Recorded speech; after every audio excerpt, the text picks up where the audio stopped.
Every April Fool's Day, my boyfriend would stage an elaborate, fake proposal as part of a prank coordinated with his best friend, Lexi. Last year, I was so caught up in the moment, heart hammering against my ribs as I reached for the ring, that I didn't notice the mechanical trap hidden in the velvet box. It snapped shut on my finger. I screamed in genuine pain. Jackson and Lexi just roared with laughter, completely oblivious to the fact that my finger was turning a bruised, sickly purple.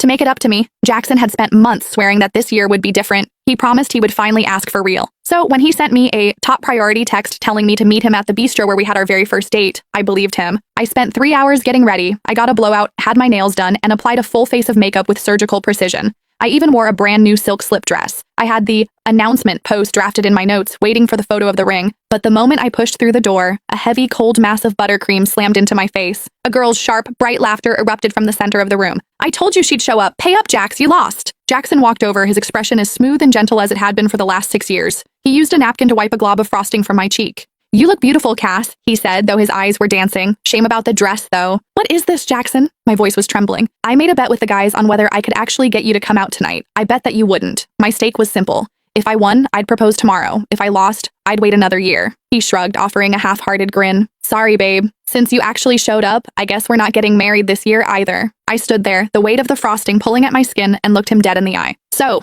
you know what tomorrow is?" He laughed, dismissive. "Of course I do. Our 6-year anniversary. How could I forget?" The sticky sweetness on my face felt suffocating. In that moment, the realization hit me with the force of a physical blow. Our anniversary would always play second fiddle to a prank, and I would always play second fiddle to Lexi. I reached down and slid off the simple silver band we'd worn as a promise set since college. "Then we're done. We're breaking up." The sharp clink of the ring hitting the hardwood floor silenced the entire room. Jackson's brow furrowed. "Don't do this, Cassie. It's just a little cake. I'll help you clean it up when we get home. You know Lexi. She used to play way rougher than this. She's actually being restrained tonight for your sake." He stepped closer, his voice dropping to a low, warning hum. "I went to a lot of trouble to get everyone here. Don't make me look like the guy who's dating someone who can't handle a joke." Lexi slumped onto the velvet sofa, her face a mask of exaggerated poutiness.